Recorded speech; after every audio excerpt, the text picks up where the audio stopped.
Oi, Felipe, bom dia. Salve, salve, Ryzen, Carol, equipe da Eldorado FM, melhores ouvintes, sempre um prazer falar com vocês. Sextou com o Jogo do Brasil na Copa, vamos com tudo. É isso aí, bom dia, Felipe. Lula quer competir com o Tite, aparentemente, então, né? A questão é que o Lula pensa em 5 nomes, então em penta o Tite quer hexa. Eu adoro essa dupla de apresentadores que faz todas essas analogias, que introduz os assuntos da melhor maneira para eu comentar. Eu não sei se isso é elogio mesmo, hein?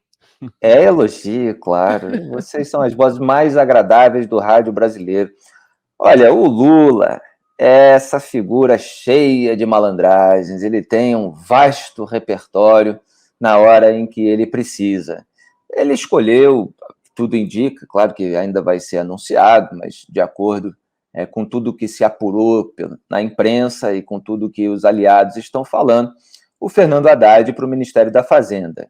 Ele é o nome preferido do mercado financeiro? É claro que não.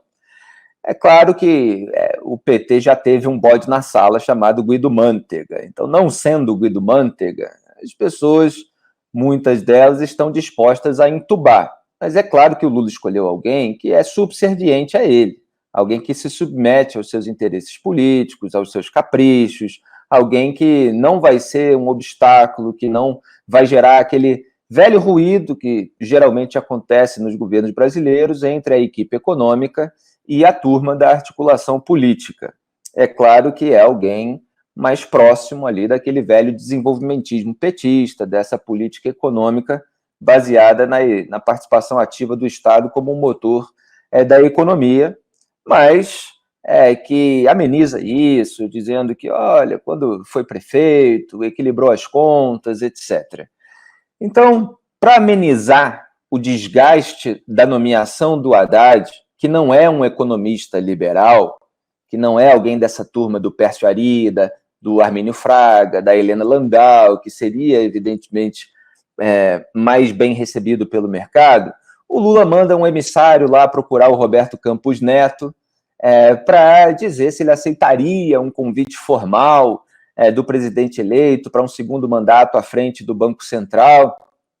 E aí vaza isso na imprensa, obviamente, que o Campos Neto se sentiu honrado, mas que tem um compromisso com o Paulo Guedes, que poderia pensar, e, na verdade, o que se quer é que, para nomear o Haddad, você tenha algum tipo de consolo para essa turma que preferia uma gestão mais liberal, mais responsável do ponto de vista fiscal. Então, o Lula manda alguém dizer lá que tem enorme admiração pelo Campos Neto, que ele tem credibilidade, trânsito, interlocução junto ao mercado financeiro, toda essa habilidade para lidar com o Congresso Nacional também, que é bastante importante para o PT nesse momento.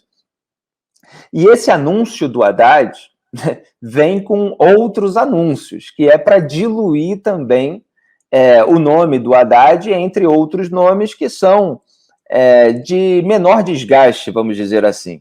Aí você tem o Flávio Dino, no Ministério da Justiça e Segurança Pública, que é alguém muito habilidoso, muito esperto, mas é claro que está dentro daquele ideário petista, quer dizer, essa história de combate à corrupção não é o forte desse governo eleito que atuou junto com o bolsonarismo, inclusive nos últimos 4 anos, para afrouxar a legislação penal e tudo mais. E a gente sabe o histórico de petistas que foram condenados, inclusive o próprio Lula, e como essa turma sempre se voltou contra a força-tarefa anticorrupção, etc. Mas Flávio Dino, ex-governador do Maranhão, é alguém que tem uma leitura política, que tem habilidade, articulação verbal, etc. O José Múcio, que foi ministro do Tribunal de Contas da União, é alguém que tem interlocução com outros agentes. Já falamos aqui que Jair Bolsonaro já o exaltou, então ele é, de certa forma, um nó tático, para usar a analogia futebolística, no próprio Bolsonaro,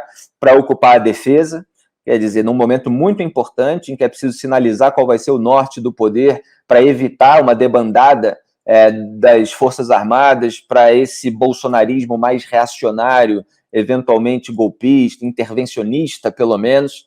Então, ele é alguém que ameniza um pouco essa situação. E aí você faz todos esses anúncios, tem outros ainda, né, que podem surgir, Rui Costa, etc., pouco antes do jogo do Brasil contra a Croácia nas quartas de final da Copa do Mundo, um jogo eliminatório que vai atrair toda a atenção do país. Então, quer dizer, você dilui o nome da Haddad com outros, você anuncia logo antes do jogo do Brasil que vai atrair as atenções, e você ainda sinaliza que lá em 2024, que é quando acaba o mandato do Campos Neto, você pode reconduzi-lo sem estabelecer nenhum compromisso. Quer dizer, pode ser só uma notícia para o mercado falar assim, vai o Haddad, mas vai ter o Campos Neto também, então peraí, vou reagir mais devagar, não vamos cair a bolsa tanto, não vai aumentar tanto o dólar, mas lá na frente, se o Lula quiser, também pode trocar o Campos Neto. Quer dizer, é mais uma malandragem para, nesse momento, reduzir o impacto. É com isso que ele está preocupado. Outro assunto que também está sendo fonte de preocupação para o presidente, você tem falado aqui ao longo dessa semana, Felipe, o orçamento secreto, com uma possível decisão agora na semana que vem, se é que vai dar tempo, no Supremo Tribunal Federal, mas ele não quer desagradar Arthur Lira, né, que é o grande administrador do orçamento secreto. Como é que está esse jogo político?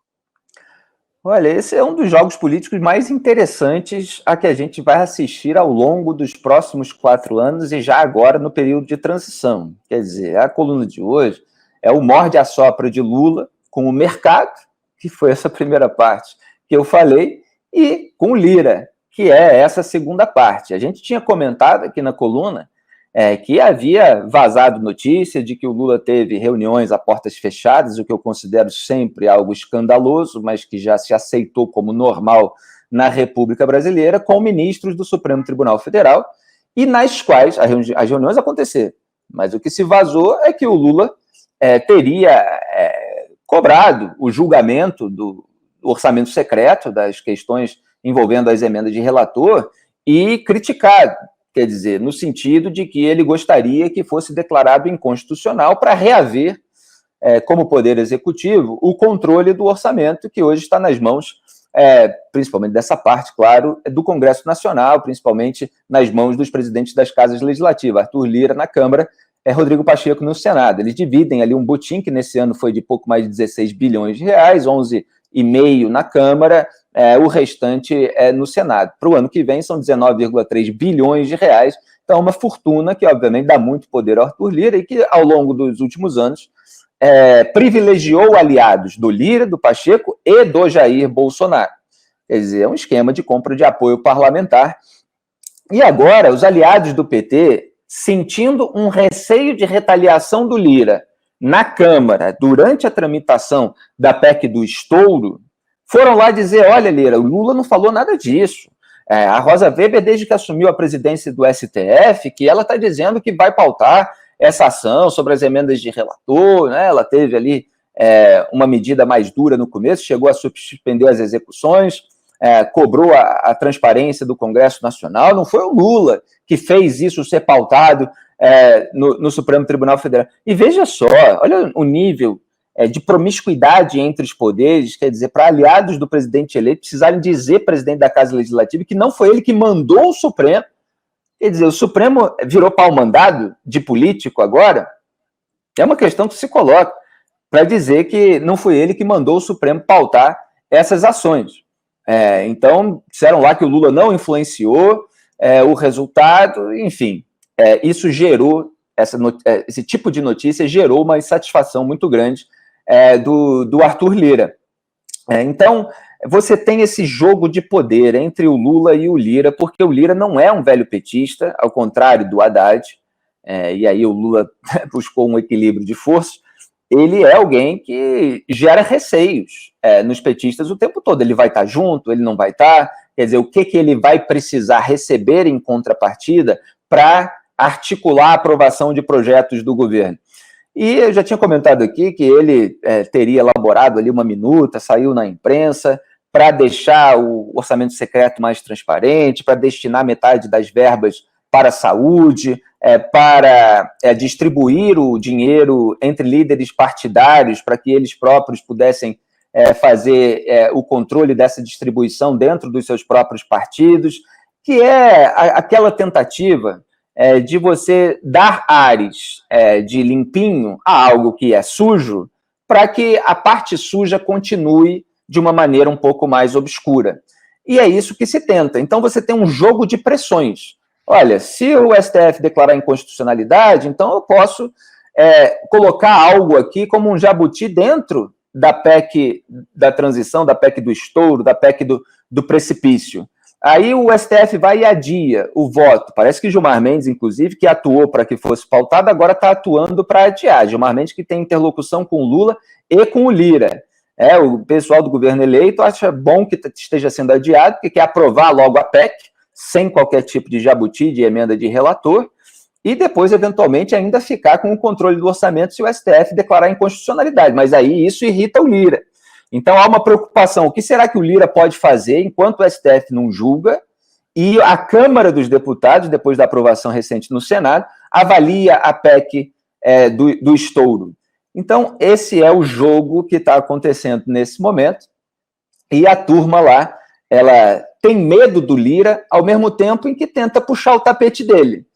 E aí pode fazer uma coisa, dizer outra. Então você tem dois políticos habilidosos e com um grande repertório de malandragem, usando cada um isso a seu favor. Vamos ver se eles vão chegar a um grande acordão ou se vai ser sempre assim.